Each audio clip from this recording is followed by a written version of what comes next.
అసలు దీన్ని ఏమనాలో ఎలా తీసుకోవాలో నాకైతే ఏ మాత్రం అర్థం కావట్లేదు భయ్యా. అన్నా ఇది మరి ఓవర్ యాక్టింగ్ చేస్తున్నాడు.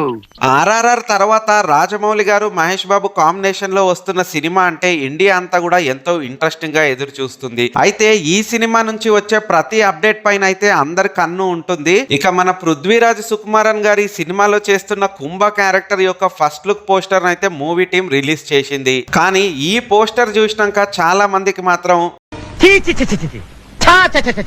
అన్నా అవును భయ్యా, ఎందుకంటే చిన్నప్పుడు చూసిన స్పైడర్ మ్యాన్ సినిమా, క్రిష్ 3 సినిమాలో వివేక్ కోబ్రా చేసిన క్యారెక్టర్ కి ఆల్మోస్ట్ సిమిలర్ గా ఉంది ఈ క్యారెక్టరేషన్. ఆ గెటప్ ఆ సెటప్ అయితే యాజ్ టీజ్ గా కనబడుతుంది. కొంపదీసి ఈ సినిమా క్రిష్ 3 సినిమాలో లాగా ఒక సూపర్ పవర్స్ ఉన్న మనిషికి పవర్ఫుల్ గా ఉండే ఒక యాంటాగనిస్ట్ కి మధ్య ఉండే సినిమానా ఏంటి అని అందరూ షాక్ అవుతున్నారు. కానీ ఏది ఏమైనా ఎండ్ ఆఫ్ ద డే ఈ పోస్టర్ మాత్రం అంత ఇంప్రెసివ్ గా అయితే అనిపించలేదు. ఇంతకు ముందు మహేష్ బాబు గారి మెడలో ఉండే ఒక డాలర్ ని రివీల్ చేసినప్పుడు అయితే చాలా మంది హై ఫీల్ అయ్యారు. ఇక ఒక క్యారెక్టర్ ఫస్ట్ లుక్ పోస్టర్ అంటే ఇంకే లెవెల్లో ఉంటుందో అనుకుంటే ఇది మాత్రం ఇలా ఉంది భయ్యా. ఓవరాల్ గా ఈ పోస్టర్ గురించి ఏం మాట్లాడాలో నాకైతే అర్థం కావట్లేదు. మీకేమనిపిస్తుందో కామెంట్ బాక్స్ లో అయితే కామెంట్ చేయండి.